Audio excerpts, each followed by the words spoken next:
बच्चों, आज आपको एक नया विषय करवाने जा रही हूँ। हिंदी व्याकरण का विषय संज्ञा और इसके भेद। सबसे पहले हमें ये जानना ज़रूरी है कि संज्ञा शब्द हमें लेना ही क्यों पड़ा। बच्चों, हम रोज़ाना ज़िंदगी में घर परिवार में रहते हैं, बहुत से स्थानों पर भी जाते हैं, बहुत सी चीज़ों का इस्तेमाल भी करते हैं। तो अगर वो इकट्ठे ही हम देखें तो क्या हम उन्हें पहचान पाएंगे? नहीं। हमने प्रत्येक वस्तु को एक नाम दिया है। व्यक्ति को घर में जितने लोग रहते हैं उनके नाम हैं, जहाँ हम जाते हैं उनके भी नाम ही हैं।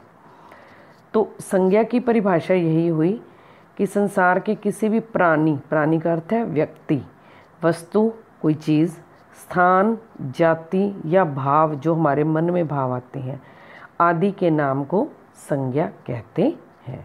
तो संज्ञा की साधारण परिभाषा है कि किसी वस्तु, व्यक्ति, स्थान का बोध करवाने वाले शब्दों को संज्ञा कहते हैं।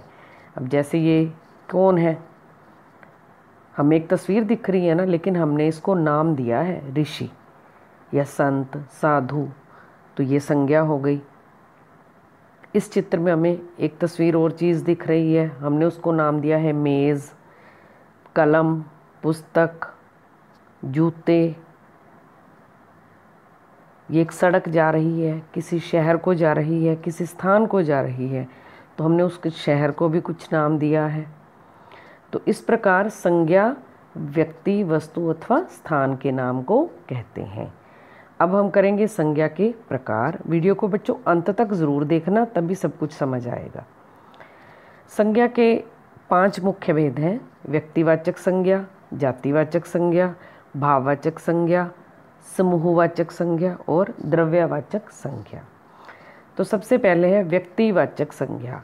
जिस शब्द से किसी एक विशेष, बच्चों ध्यान से समझना, विशेष व्यक्ति, वस्तु या स्थान आदि का बोध होता हो उसे व्यक्तिवाचक संज्ञा कहते हैं।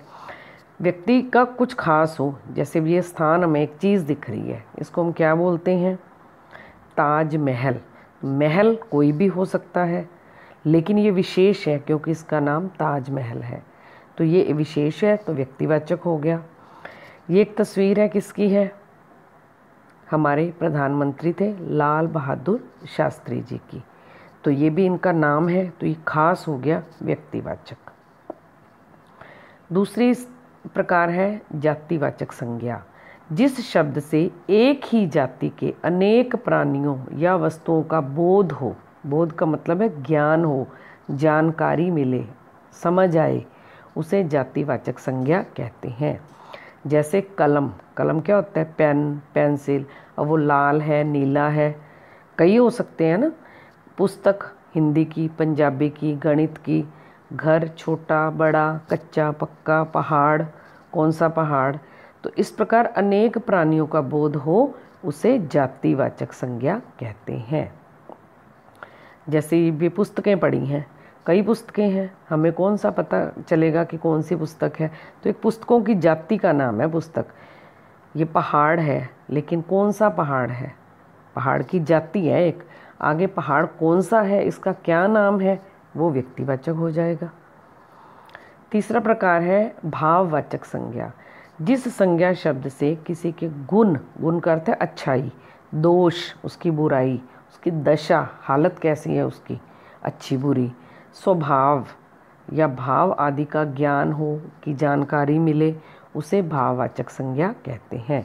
जैसे सच्चाई, ईमानदारी, गर्मी, सुख, बुढ़ापा, जवानी। अब कोई बात सच्ची बोल रहा है, हमें दिखेगी तो नहीं, हम समझ सकते हैं ना भाव को कि ये सच बोल रहा है। ऐसे ही गर्मी है, हम महसूस करते हैं ना कि सूरज बहुत तेज चमक रहा है, पसीना आ रहा है, मतलब गर्मी है। गर्मी कोई वस्तु तो नहीं है ना, महसूस कर रहे हैं, भाव है एक। अब इस चीज़ को देखकर हमारे मन में क्या विचार आता है?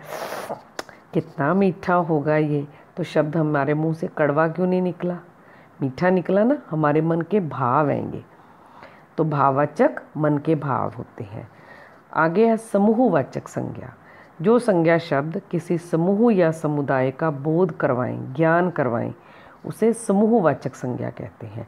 समूह का अर्थ बेटा होता है इकट्ठ, जिसको बोलते हैं, इकट्ठे होते हैं ना, जैसे क्लास में पानी पीने जाते हो, नल पे इकट्ठे हो जाते हो, तो जैसे भीड़, सेना, जुलूस निकलता है, लोग इकट्ठे होते हैं, बारात जाती है किसी लड़के की, इकट्ठे होते हैं, गुच्छा होता है अंगूर का, चाबी का।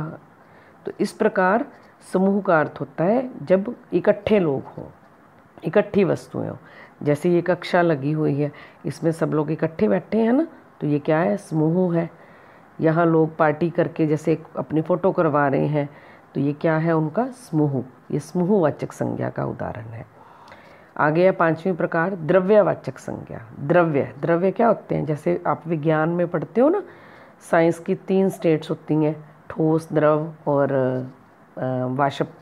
तो द्रव्य जो होता है वो पानी की तरह बहने वाली चीज़, जिसको हम बोल देते हैं, या एक चीज़ का ढेर जिसको बोल सकते हैं। जो संज्ञा शब्द किसी द्रव्य, पदार्थ या धातु की जानकारी दे। धातु जैसे सोना, चांदी, तांबा, पीतल। पदार्थ लून, नमक, चावल, चीनी। द्रव्य पानी, दूध। तो उनका बोध करवाएं, उन्हें द्रव्यवाचक संज्ञा कहते हैं। अभी क्या है, पानी। पानी क्या द्रव्य रूप में बहने वाला है। तो अब आपको मैंने 5 प्रकार के जो संज्ञा के भेद हैं समझा दिए हैं। अब आगे हम इनकी दोहराई करने लगे हैं। अब ये क्या बच्चों, पहाड़। नाम नहीं पता हमें, तो ये कौन सा हुआ, जातिवाचक। ये हमारी प्रकार हुई कौन सी, जाति। ठीक है, जातिवाचक है। अब आगे कौन सा आ गया, ये अभी ये आ गया हमारे पास, नाम लिखा हुआ है। तो नाम लिखा हुआ कौन सा हो गया, व्यक्तिवाचक, क्योंकि इनका नाम दिया हुआ है ना हिमालय पर्वत, तो ये हो गया व्यक्तिवाचक। एक नाम दिया है, व्यक्तिवाचक संज्ञा के उदाहरण। इसी प्रकार आगे हम अब कर रहे हैं जो अभ्यास में मैंने पहले नंबर पर लिखा है व्यक्ति विशेष अथवा वस्तु का बोध। जैसे ध्यान से देखो, राम एक नाम है, कृष्णा एक नाम है, जवाहरलाल नेहरू एक नाम है, शास्त्री एक नाम है। तो ये क्या है, व्यक्ति जो विशेष हैं जिनके नाम। आ गया संपूर्ण जाति। लड़की या लड़का कोई भी हो सकता है, जब नाम मिल जाए तो व्यक्ति बन गया खास। आ गया कुत्ता। कुत्ता कई प्रकार के होते हैं, जानवर है ना ये एक तरह का। चिड़िया हो गई, सांप। ऐसे ही आ गया भाव या गुण, जैसे बुढ़ापा, व्यक्ति की हालत देखकर बताते हैं ना ये बूढ़ा है या जवान है। गुस्सा, उसकी शक्ल, उसके व्यवहार को देखकर बताते हैं। खुशी, उसके चेहरे के भाव बताते हैं। हैरानी। समूह है जैसे, तो वो कौन बताता है हमें, जैसे ग्रुप में सैनिक चल रहे हैं, भीड़ इकट्ठा है, अंगूर का गुच्छा पड़ा है। ऐसे ही माप तोल वाली वस्तुएं, द्रव्य, जैसे सोना है, चीनी है, तेल है। तो ये मैंने पहले भी आपको समझाया है। तो इस प्रकार आप चीज़ों की जानकारी प्राप्त कर सकते हो। आशा करती हूँ आपको वीडियो अच्छी लगी होगी, समझ भी आ गया होगा। घर में जितनी वस्तुएं हैं उनको देखना और उनके नाम अपनी नोटबुक पर लिखना कि ये संज्ञा की कौन सी प्रकार में आते हैं।